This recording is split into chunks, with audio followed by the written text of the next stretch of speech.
Precisely 6:45. This is the Sri Lanka Broadcasting Corporation. News edited by Danushka Madhavala and read by Sharifa Tahir.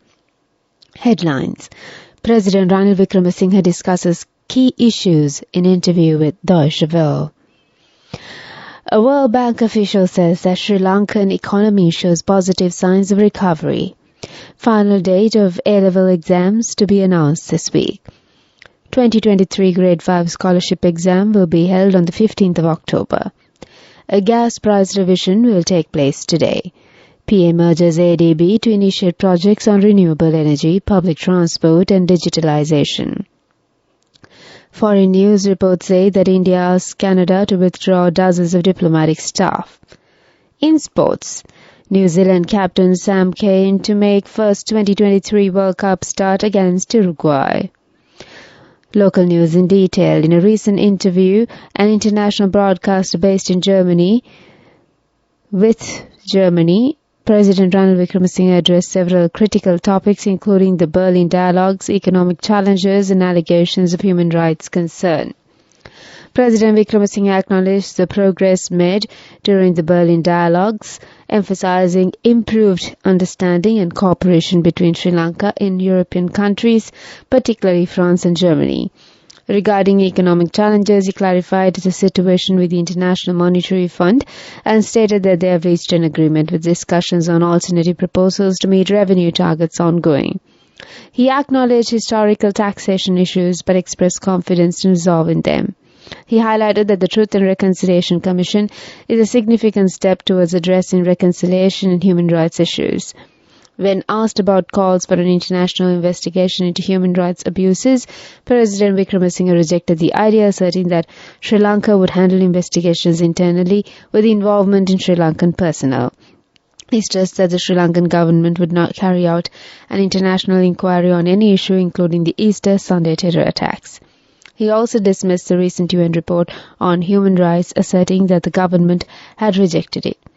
The interview concluded with President Wickremesinghe defending his government's efforts to address these challenges and its commitment to cooperating with the international community. World Bank economist Richard Walker said that Sri Lanka's economy is showing stability and positive signs of recovery.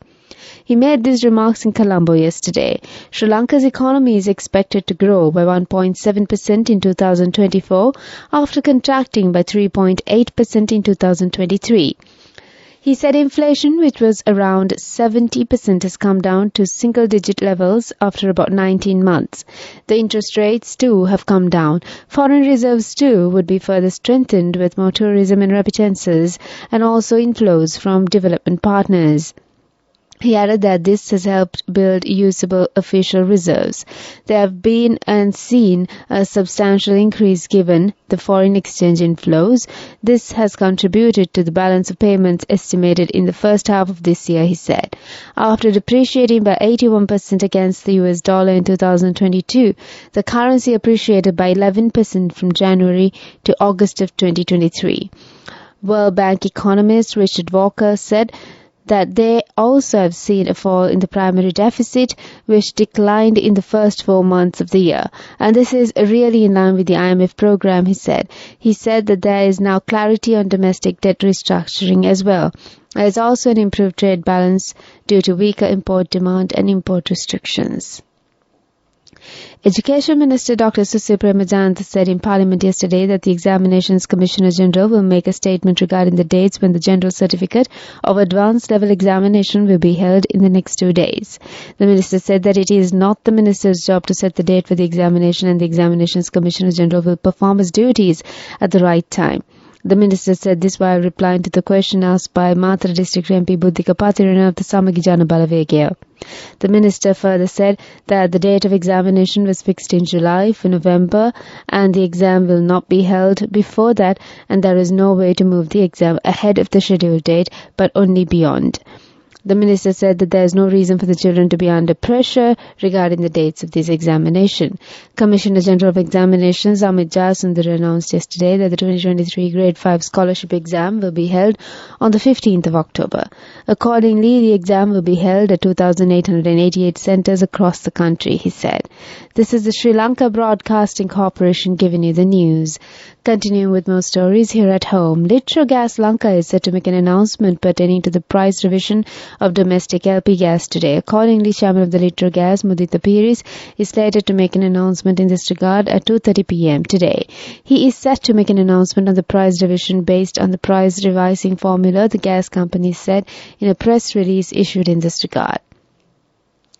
Prime Minister Dinesh Gunawardena urged the Asian Development Bank to initiate new projects on areas such as renewable energy, digitalization and public transport systems, especially the railways. He said this when ADB Country Director Takafumi Cardano called on him at the Prime Minister's office in Colombo yesterday. The Prime Minister thanked the ADB for extending support to Sri Lanka for economic stabilization after the unprecedented economic crisis. Mr. Takafumi Cardano briefed the Prime Minister about the ADB's mid-term and long-term projects for economic progress and infrastructure development. The ongoing projects cover areas such as strengthening public financial management and governance, foster private sector development, and improve access to public services and deepen inclusion, social protection, equitable access, health, climate, and agriculture modernization. The great historian and archaeologist Dr. Senarath Parnavithana's 51st death anniversary falls today. He served as a Commissioner of Archaeology from 1940 to 1956 and thereafter as Professor of Archaeology at the University of Ceylon from 1957 to 1961. During the 75 years of his lifetime, Dr. Parnavithana produced 8 major books, including groundbreaking Sigiri Graphite, published in 2 folios volumes by Oxford University Press, which made the Sigiri a World Heritage. He also launched another 2 folio volumes as Inscriptions of Ceylon Volume 1 and Volume 11, or rather Volume 2, which was an archaeological survey of Ceylon. According to late veteran journalist D.B. Dhanapala, Parnavithana is more an epigraphist than an archaeologist, more an expert in consensus than in conversation, more a self-taught scholar than a trained scientist. That's on local news for the moment. The main news story is brought to you by Sinhala Mahatmya. Chairman of the Committee on Public Finance, Dr. Harsha De Silva, instructed the Auditor General's Department to calculate the amount of wheat flour currently available in Sri Lanka's warehouses and submit an audit report regarding the issue pertaining to wheat flour within 2 months. The parliamentarian was of the view that if there is a price formula for wheat flour as well, there will be no opportunity to decide the prices according to the wishes of individual parties. This was discussed when the Committee on Public Finance met recently under the chairmanship of Dr. Harsha De Silva, Member of Parliament. The main news story was brought to you by Sinhala Mahatmya. And on Watchlight, the Deputy Speaker of Parliament, Ajit Rajapaksa, announced to the House yesterday that the regional tsunami simulation exercise is scheduled to be held today. He further stated that the Disaster Management Centre is conducting this exercise with the aim to evaluate the national to village-level tsunami early warning dissemination mechanisms established in Sri Lanka. The regional tsunami simulation exercise will be held in Trincomalee, Galle and Mathura districts. Thus on Watchlight, moving on to world news headlines. Reports say that India asked Canada to withdraw dozens of diplomatic staff. Western allies in the Ukraine war say they are running out of ammunition. At least 21 dead as Venice bus plunges from bridge. Moving on to world news in detail now.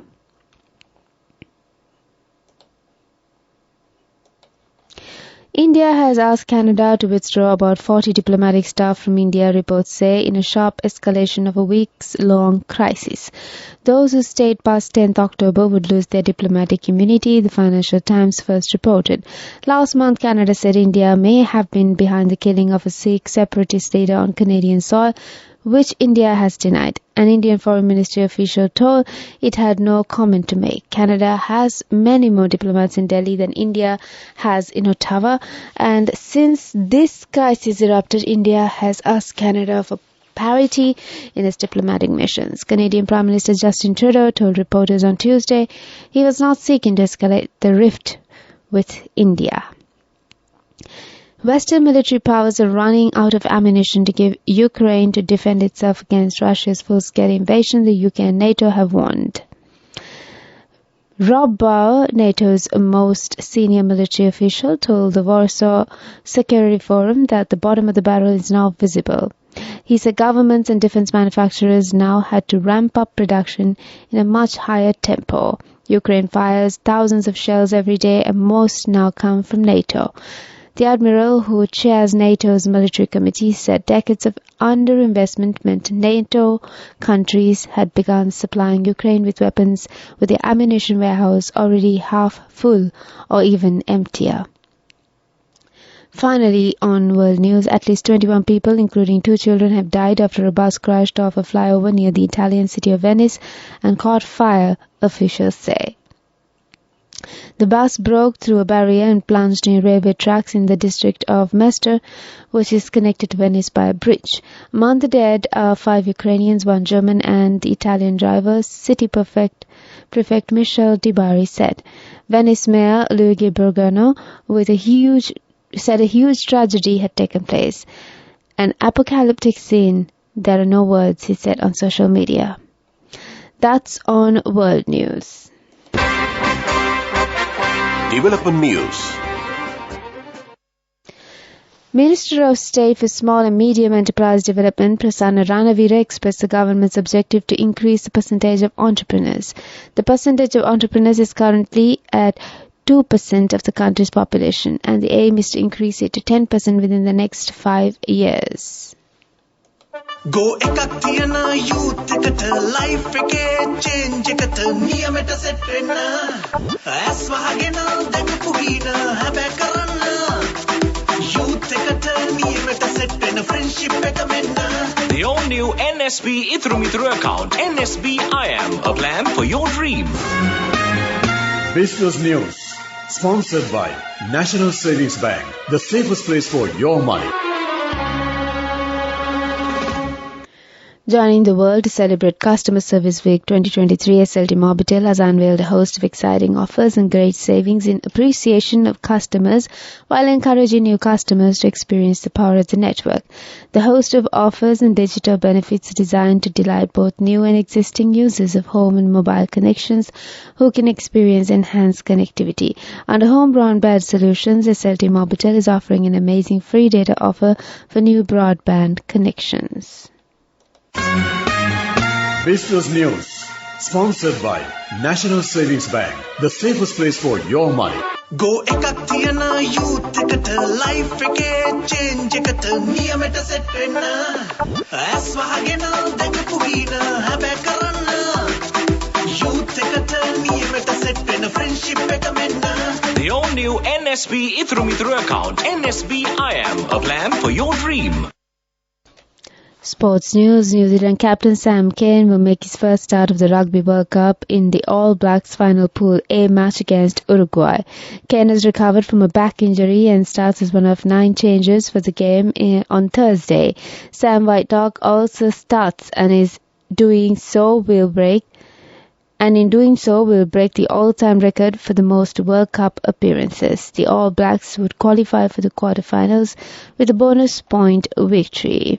Moving on to economic news, the upcoming edition of Facets Sri Lanka, Asia's premier gem and jewellery exhibition, will be hosted on a much grander scale as the country's gem and jewellery sector celebrates 30 years of excellence. Facets Sri Lanka 2024 will showcase the island nation's precious stones from 6 to 8 January next year at the Cinnamon Grand Colombo Atrium Lobby. The event is organized by the Sri Lanka Gem and Jewellery Association in partnership with the National Gem and Jewellery Authority and the Export Development Board and is expected to lure about 8,000 visitors, which will include several foreign delegations. Weather report. The prevailing showery condition in southwestern part of the island is expected to continue further. Showers or thunder showers will occur at times in western Sabargamuwa, southern and northwestern provinces and in Kandy and Nuwara districts. Fairly heavy showers above 75 millimeters can be expected at some places in western Sabargamuwa and southern provinces. Showers or thunder showers will occur at several places in eastern and Uva provinces and in Polonnaruwa and Mullaitivu districts during the evening or night. With that, we conclude this bulletin of news.